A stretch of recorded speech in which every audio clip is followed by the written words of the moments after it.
और अब खबर राष्ट्रगान और राष्ट्रगीत को लेकर गृह मंत्रालय के उस आदेश की जिसने मुस्लिम समाज को एक बार फिर नाराज कर दिया है। और उसके पीछे की वजह यह है कि केंद्र सरकार ने राष्ट्रगीत यानी कि वंदे मातरम को सबसे ऊपर रखने का प्रोटोकॉल जारी कर दिया। क्या है गृह मंत्रालय का नया आदेश और क्यों मचा है बवाल, देखिए हमारी इस रिपोर्ट में।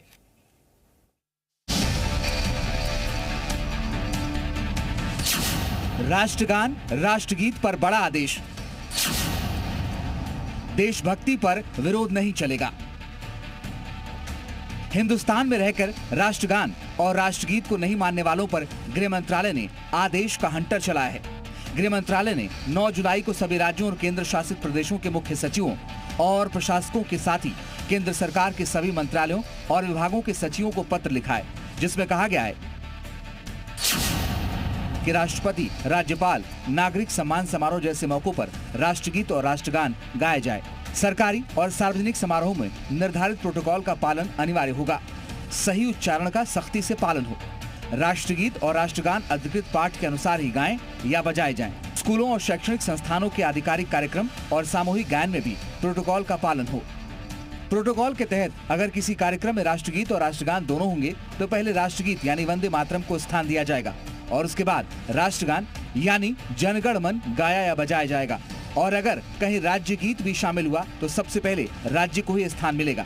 लेकिन गृह मंत्रालय के आदेश का विरोध भी शुरू हो चुका है।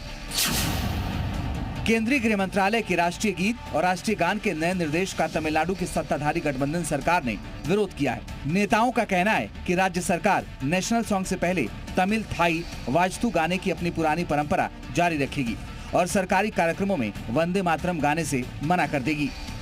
इतना ही नहीं, हिंदुस्तान में रहने वाला बड़ा मुस्लिम वर्ग भी राष्ट्रगीत को लेकर विरोध की स्थिति में नजर आ रहा है। गृह मंत्रालय ने जो आदेश दिया है तो वो आदेश शायद है कि हम पे और तमाम लोगों पे थोपा जा रहा है। तो राष्ट्रीय गान तो अच्छी बात है, गाना चाहिए, हर समय गाना चाहिए और हर जगह गाना चाहिए। अपने देश का सम्मान और अपने देश के गीत को गाना चाहिए।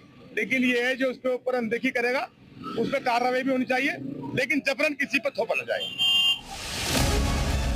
यानी हिंदुस्तान में रहेंगे लेकिन राष्ट्रीय सम्मान के प्रोटोकॉल को नहीं मानेंगे।